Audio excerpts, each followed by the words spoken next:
ഇരുണ്ട യുഗത്തിലേക്ക് കേരളത്തിലെ നയിക്കാൻ വേണ്ടി ആഹ്വാനം ചെയ്യുക എന്ന് പറയുന്നത്. നമ്മുടെ നാട് നവോത്ഥാനം നടന്ന നാടാണ്. അനാചാരങ്ങൾക്കും അന്ധവിശ്വാസങ്ങൾക്കും ഒക്കെ എതിരായിട്ട് പോരാട്ടം നടത്തിയ നാടാണ്. ഇത് ശ്രീനാരായണ ഗുരുദേവൻ്റെയും ചട്ടമ്പി സ്വാമിയുടെയും മഹാത്മാ അയ്യങ്കാളിയുടെയും നാടാണ് ഈ നാട്. ഗവർണർക്ക് ചിലപ്പോൾ അത് അറിയില്ലായിരിക്കും. പക്ഷെ അദ്ദേഹം ഇത്ര ഗുരുതരമായിട്ടൊരു പ്രസ്താവനയിലൂടെ തൻ്റെ ഭരണഘടനാ പദവിയെ തന്നെ അപമാനിച്ചിരിക്കുകയാണ്. കേരളത്തിലെ കുട്ടികളെ കാലുകഴിപ്പിക്കലാണ് കേരളത്തിലെ സംസ്കാരം എന്ന് അദ്ദേഹം പറഞ്ഞാൽ അത് അംഗീകരിക്കാൻ കേരള ജനത തയ്യാറാവില്ല എന്ന് അദ്ദേഹം മനസ്സിലാക്കണം. അദ്ദേഹം സവർണ ഫാസിസ സംസ്കാരം കേരളത്തിൽ പഠിപ്പിക്കാൻ നോക്കുകയായിരിക്കും. അതിൻ്റെ ഭാഗമായിട്ട് ഇത്തരം പാദപൂജകളെ, കുട്ടികളെ കൊണ്ട് നടത്തുന്ന പാദപൂജകളെ ന്യായീകരിക്കുമായിരിക്കും. പക്ഷേ അദ്ദേഹം വഹിക്കുന്ന പദവിയുടെ മഹത്വം അദ്ദേഹം മനസ്സിലാക്കണം. ഗവർണറാണ് അദ്ദേഹം. ഈ സംസ്ഥാനത്തിൻ്റെ ഏറ്റവും കൂടുതൽ പുരോഗമനപരമായി മുന്നോട്ട് പോയ ഈ സംസ്ഥാനത്തെ പിന്നോട്ട് നയിക്കാൻ ഒരു ഗവർണർ തന്നെ മുന്നോട്ട് വരുന്ന കാഴ്ച അങ്ങേയറ്റത്തെ അപലപനീയമാണ്. ഇദ്ദേഹത്തിന് വെറും സവർണ അജണ്ടകളെ വെച്ചുകൊണ്ടുള്ള രാഷ്ട്രീയം മാത്രമാണ് ഉള്ളതെന്ന് തെളിയിക്കുന്നതാണ് ഇത്.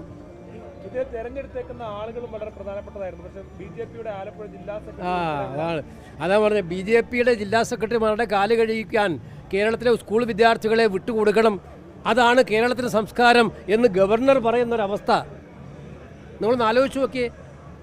സംസ്ഥാനത്തിന് നാണക്കേടാണ് ഈ ഗവർണർ. ഈ ഗവർണറെ ഓർത്ത് ലജ്ജിക്കേണ്ട അവസ്ഥയിലാണുള്ളത്.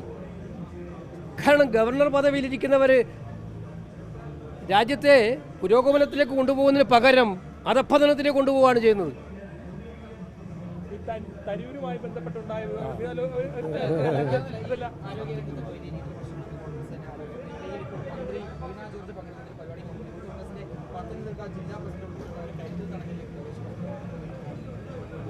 അതാണല്ലോ ഇപ്പം നടക്കുന്നത്. കേരളത്തിൻ്റെ ആരോഗ്യ മേഖലയിൽ നിങ്ങളെല്ലാ മാധ്യമ പ്രവർത്തകരും കഴിഞ്ഞ കുറേ ദിവസങ്ങളായിട്ട് എഴുതിക്കൊണ്ടിരിക്കുകയാണ് നമ്മുടെ ആരോഗ്യ വകുപ്പിന് വന്നിരിക്കുന്ന ശനിദശയെക്കുറിച്ച്, അനാരോഗ്യത്തെക്കുറിച്ച്. അത് വസ്തുനിഷ്ഠമായിട്ട് പരിശോധിച്ചിട്ട് നടപടി സ്വീകരിക്കുന്നതിന് പകരം ഇത് ഉന്നയിക്കുന്നവരെ ജയിലിലടച്ചാൽ കൊണ്ട് പ്രശ്നം തീരുന്നതാണോ ഇതൊക്കെ? കേരളത്തിൻ്റെ ആരോഗ്യരംഗത്ത് ഉള്ള തകരാറുകൾ പരിശോധിക്കാൻ വേണ്ടിയിട്ടും അത് പരിഹരിക്കാനും വേണ്ടിയിട്ടുള്ള ആത്മാർത്ഥമായ നടപടികൾ സ്വീകരിക്കേണ്ട ഗവൺമെൻറ് അത് സ്വീകരിക്കുന്നതിന് പകരം ഇതിനെതിരെ ആരെങ്കിലും ശബ്ദമുയർത്തിയാൽ അവരുടെ വായടപ്പിക്കാനും അവരെ ജയിലെടുക്കാൻ ശ്രമിക്കുകയാണ്. ഇതുകൊണ്ടൊന്നും തീരില്ല.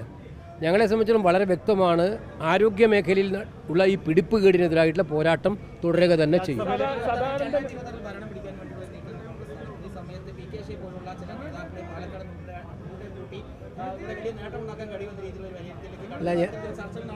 അല്ല എനിക്കറിയില്ല കേട്ടോ.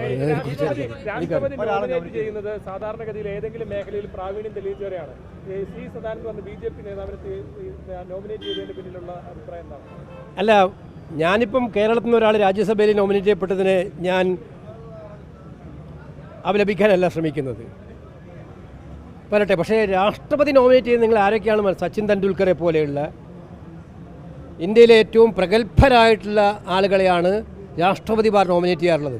കേരളത്തിന് മുൻപ് നോമിനേറ്റ് ചെയ്തത് MS സ്വാമിനാഥനെയാണ്. നിങ്ങൾക്കറിയാം, ലോകത്തിലെ ഏറ്റവും പ്രശസ്തനായിട്ടുള്ള ശാസ്ത്രജ്ഞനായിട്ടുള്ള MS സ്വാമിനാഥനെയാണ് നോമിനേറ്റ് ചെയ്തത്. അപ്പോൾ ജനങ്ങൾ മനസ്സിലാക്കും, രാഷ്ട്രപതിയുടെ നോമിനേഷൻ എന്ന് പറഞ്ഞാൽ അദ്ദേഹം പാർട്ടിക്ക് വേണ്ടി ത്യാഗം സഹിച്ചിട്ടുണ്ടാവും. ആ കാര്യം ശരി. നിങ്ങൾ കൊടുക്കുന്ന മെസ്സേജ് എന്താണ്? രാഷ്ട്രപതിയുടെ നോമിനേഷൻ എന്ന് പറഞ്ഞാൽ അദ്ദേഹത്തെ അങ്ങനെ നോമിനേറ്റ് ചെയ്യണമെങ്കിൽ അദ്ദേഹത്തിന് പൊളിറ്റിക്കൽ കോട്ടയിൽ നോമിനേറ്റ് ചെയ്യണമായിരുന്നു.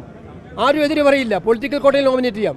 പക്ഷേ രാഷ്ട്രപതിയുടെ നോമിനേഷൻ വരുമ്പോൾ അത് MS സ്വാമിനാഥൻ്റെ ഒരു പാരമ്പര്യം കേരളത്തിലുള്ള സാഹചര്യത്തിൽ അത് മനസ്സിലാക്കാൻ ജനങ്ങൾ തയ്യാറാകും എന്ന് തന്നെയാണ് എൻ്റെ വിശ്വാസം.